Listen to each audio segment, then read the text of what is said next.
How does trying to get rid of Mexicans and Muslims in the United States help our American identity, values, and or greatness? Let me start by saying this. During the height of the Iraq War, by the way, the visa thing, those that may be immigrants are probably more familiar with this. Every year, the United States allots a certain amount of visas, and it's called a lottery in other countries that people essentially end up winning to be able to come over here as legal residents.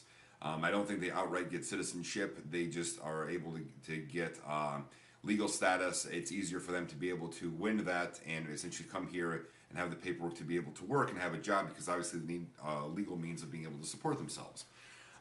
During the height of the Iraq War, during the height of that war, we were still giving 5,000 visas a year to Iraq. Now, we go in there, we're decimating the country, we're blowing shit up, people are getting killed, and Saddam Hussein is still in charge of the government during this time, and he's basically putting ads in newspapers, and this is something that you can look up, that if you choose to go to America, and we have this many things that we can grant you, if you choose to go to America, and carry out a suicide mission, a bombing, an attack, something like that, we will pay your family $20,000, $30,000, whatever it was, per every person that you end up killing, right?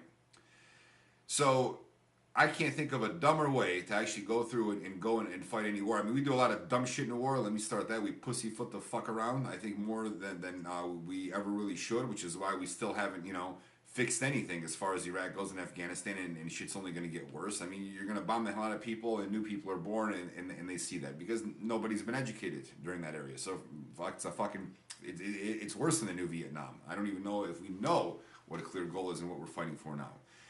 But trying to ban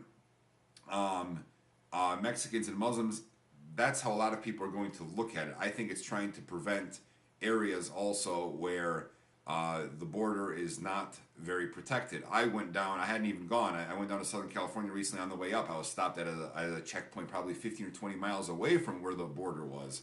And my car was searched, and they asked me questions, where was I, all this other sorts of stuff, and I hadn't even been in Mexico. But it's an area, it's mountainous along there. People end up dying when they go through there and try to immigrate to the United States. It's the kind of living conditions, it's like being in the Sahara Desert or something like that.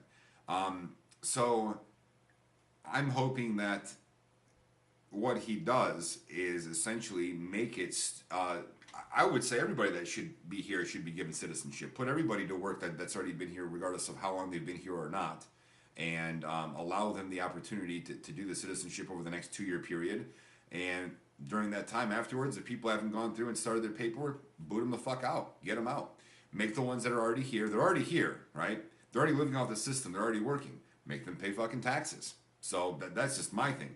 What he's trying to do, basically, you can get into a back and forth battle whether the wall's going to work and whether people build tunnels and all this other sorts of shit. You can do that all you want. There's always going to be people that are going to come here illegally. There's people that are going to travel here illegally. There's people, if I go back to Poland, I could fly over there and have somebody, fly back on my passport. And they're going to, they may look like me. There's probably more similar looking people, believe it or not, in that country that look like me than, let's say, over here, right?